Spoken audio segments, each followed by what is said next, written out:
Now, I'm not the type to do the whole daily cards reveal, review, analysis, Konami, please, I need new content for my YouTube channel type of thing, but it seems like every time a card mildly relevant to my forsaken, decrepit, train-loving persona is released, I'm indirectly obligated to make a shitty little meme video acknowledging its existence. This time though, we'll be doing something a bit different. Here's an actual analysis of number 27 Dreadnought Battleship Dreadnoid, which I imagine will be named Boaty McBoatface in the TCG.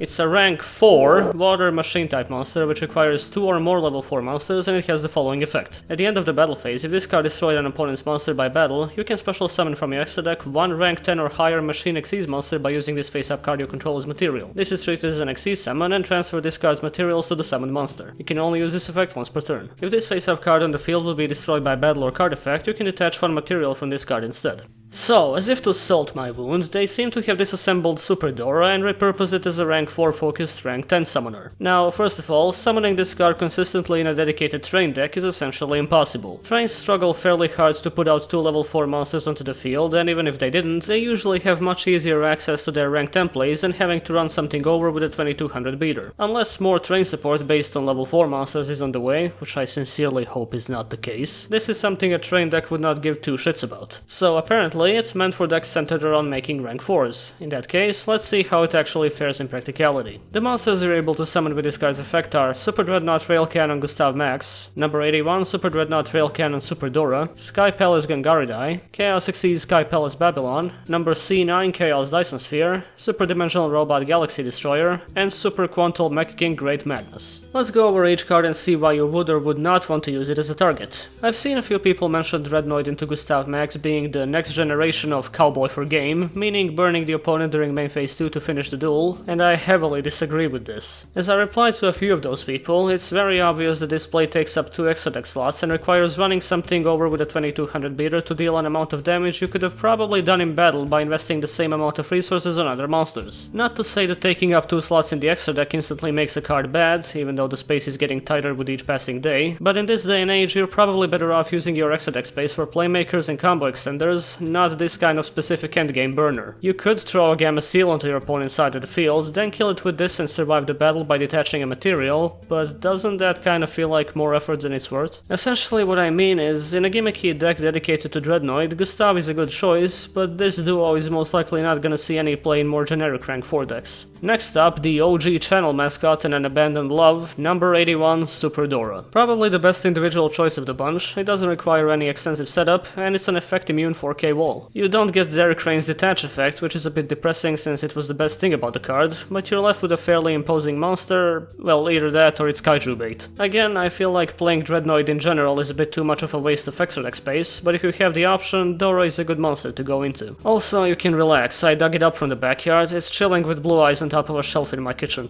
I never really expected to say that. After that we have Skypalace Gangaridai. It's fine, I guess. I've never been too much of a fan of this thing when playing trains due to it being outlasted by Dora with a Derek Crane under it, however in the context of it being summoned by Dreadnoid, a main phase 2 pop alongside a 1000 burn is tolerable if anything. The whole battle phase restriction doesn't matter much at this point. A significantly worse choice to go into is Chaos Xyz Skypalace Babylon, given that its only effects are battle focused, which is absolutely not something you'd want to summon after your battle phase. Moving on. Chaos Dyson Sphere is yet another rank 10 burn card, which gains a bit more burn potential while the original Dyson Sphere is under it, which in this case it is not. You're left with 900 points of burn damage, 1500 if the literal god came down to bless your plays, and a fairly decent battle effect, which you most likely won't get to use because Dyson Sphere is very vulnerable during the opponent's turn. Next, Super Dimensional Robot Galaxy Destroyer is another card people hyped up as a great target for Dreadnoid, and much like Gustav, I agree that it's a tolerable choice in gimmicky Dreadnoid builds, but it's not nearly as generic or viable as said people were putting it. Oh no, rank 4s now have access to a 5000 attack, spell speed 4 Feather Duster, they would cry out in terror, completely ignoring every single downside of summoning Galaxy Destroyer this way. Again, to emphasize, running something over with a 2200 attack rank 4 will not happen nearly as often as you'd want it to in the current state of your Yu-Gi-Oh! Next up, a Negation Immune Feather Duster is a nasty thing, but not only is it being summoned during main phase 2 when most of your opponent's relevant back row has either been activated or cleared out, but much like summoning Galaxy Destroyer any other way, the card's summon can extremely easily be negated, and the Feather Duster is not a quick effect. The 5000 attack is formidable, but you'll have to wait until your next turn to put it to use, and given that big bad Galaxy Borg over here has no protection, it's most likely gonna leave the field before attacking anything. Cool card, but not nearly as scary as it seems. The most interesting monster to go into with Dreadnought's effect is Great Magnus. TCG, please reprint this card in some rarity friendly to the human eye so that Google Images will bring up pictures of it that don't look like they've been run through an incinerator. Anyway, Magnus is a famously nasty rank 12, having additional effects based on the number of monsters with different names attached to it. If it has 2 or more, you can detach a material to spin an opponent's card into their deck during either player's turn. With 4 or more, it's unaffected by card effects, and with 6 or more, it prevents the opponent from searching or drawing cards by card effects. Magnus became significantly harder to summon with the advent of Master Rule 4, even though there are still quite a few turbo builds available out there, but this is probably one of the simplest ways to summon it these days. With the standard 2 material Dreadnought, you'll get a nice disruptive spin effect, however put in a bit more effort to bring out additional materials for it, and you'll end up with a huge pain in the ass for your opponent, unless they draw a kaiju as they usually do. The Star Seraph Stick and Chair combo will easily get you 3 materials for Dreadnought, resulting in a 4 material Magnus, and whatever the hell this madman came up with is a neat 3 card combo for a 6 material one. Still, you have to face the biggest problem, that being having to run over a monster for the effect to go. There is so much potential to disrupt the majority of the plays this card is capable of, simply on the basis of its activation condition taking just a little too much effort to pull off. Unless somebody discovers a sick-ass way to beat over things with a boat consistently, you're not gonna see much of this card outside of gimmicky replay channels. Honestly, even though I work my hardest to put the whole rank 10 trains fad behind since I'm tired of the deck and the whole meme culture surrounding it, I wouldn't mind seeing some actual support for the archetype, you know, something to enforce the rank 10 playstyle while giving more variety to its options, and not perpetuating the whole rank 4 train silliness which has haunted me since late Arc 5. I'll take this opportunity to announce that I'll be doing a series of archetype updates, that being overviews of archetypes I reviewed in the past that got new support. It's most likely not gonna be as detailed or thorough as Archetype Archive, but it's a good way to fill in the blanks of now contemporary videos. I also have a lot of studying coming up this month, so don't be surprised if new episodes of Archetype Archive get a bit more spaced out. Anyway, Patreon, Twitter, subscribe,